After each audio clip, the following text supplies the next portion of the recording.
Hey guys, my name's Steph and I talk about living with bipolar disorder, symptoms, how it's affected my life, the importance of medication. I got a question from Dark Nighted Wolf. Thank you so much for your question. I would love to hear from more of you guys and what you want to know about. The question was, how do you help someone who's going through something like a major depression? What do you do for them? The answer to this question would be it's different for everyone. Probably the best thing to do with your partner, your loved one, whoever it may be, is ask them what you can do for them. Do they want you to do something for them? Do they want to be left alone? There's something called the 5 love languages. 5 love languages are affirmations. So that would be like somebody giving you positive feedback, telling you, you did this really great, or you're so kind. So some people respond to that. The second one, acts of service.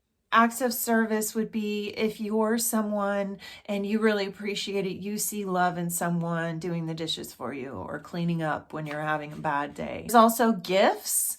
They don't have to be like gifts that you go out and buy. They could be like making the person's favorite cookies or making a card for them. The other thing is quality time. Quality time means something different to everyone. Some people find going to the movies with someone is quality time, and that's their love language. Other people find quality time a deep, meaningful conversation. That may be something they perceive as quality time. Well, the last one is physical touch. Not everybody likes to be touched, but some people, would enjoy a back rub or having their hair brushed or whatever. But that's why they call them the 5 different love languages, because everyone is different in how they evaluate love or respond to love. So that's important to talk to the other person. Ask them, what do you need from me? If you are someone who's suffering from the mental illness, ask yourself, what do I need? Is there anything that's going to make me feel better?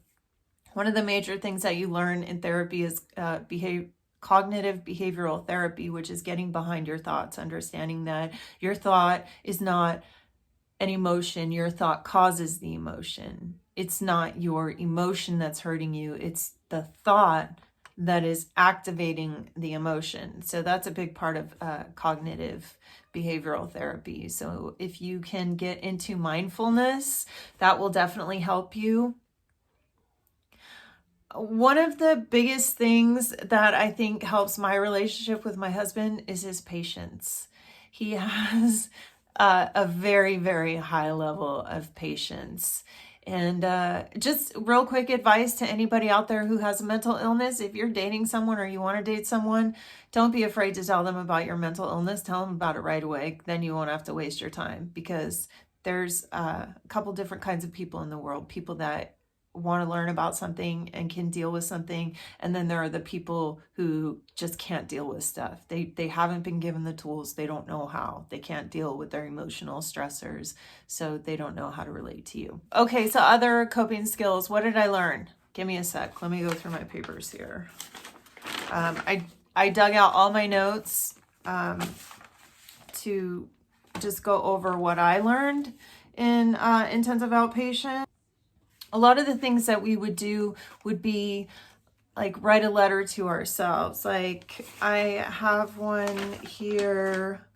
Write a letter to yourself about body positivity. If there is a part of your body that you don't like, write a letter to that body part. Like I have permanent damage to one of my eyes from the car accident, and that causes me a lot of self-esteem issues, even though it's not that noticeable to everyone else.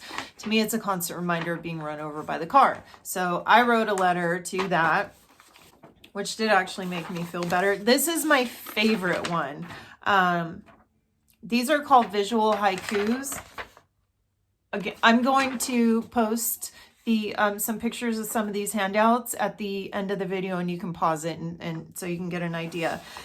They give you a list of coping skills. There's conventional coping skills like playing music, art, things like that. But there's also unconventional coping skills, which some of them are really funny, but they're cool, and they do help a lot of people. So for example, cracking pistachio nuts, smelling your dog or cat. That's a little weird, but it works for some people. Letting an M&M melt in your mouth, cleaning, organizing. I'm going to put this at the end. One that was really, and somebody that was in group with me actually did this, is eating a popsicle in the shower. And she was talking about how it's really, really hard. But it did work. It helped her calm down. The other thing that is very big that I learned in IOP is there's 5 senses. So what you do is it's hear, smell, feel, touch, and see.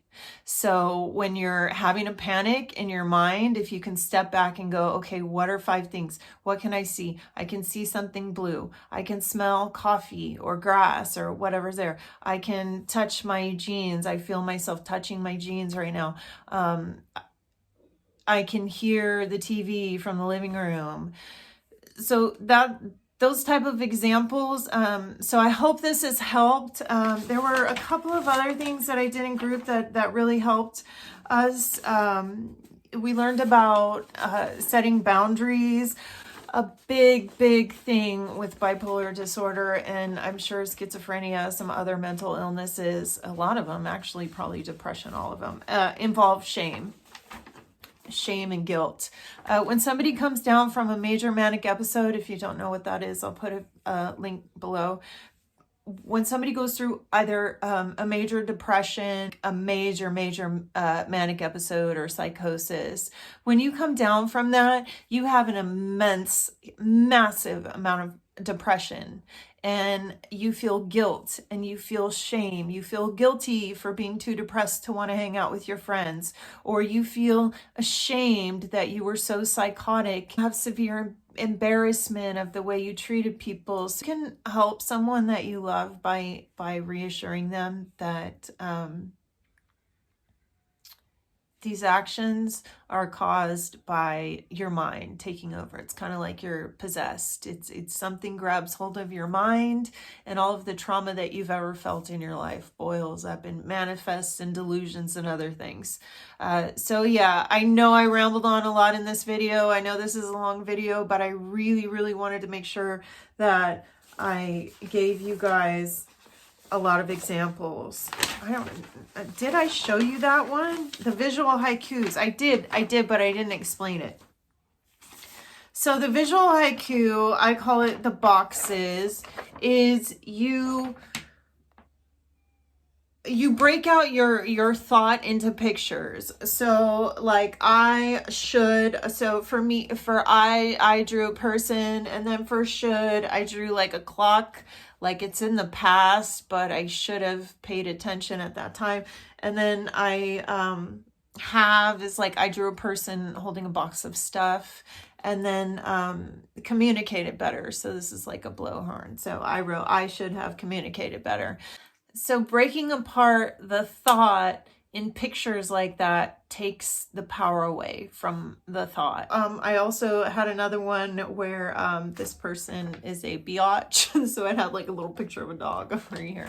Anyways, that's it, you guys. I hope this has been helpful. If you have any questions, if you're someone going through something similar, let the community know. Our community. So thank you for watching. Have a beautiful day. I hope to see you again. Bye.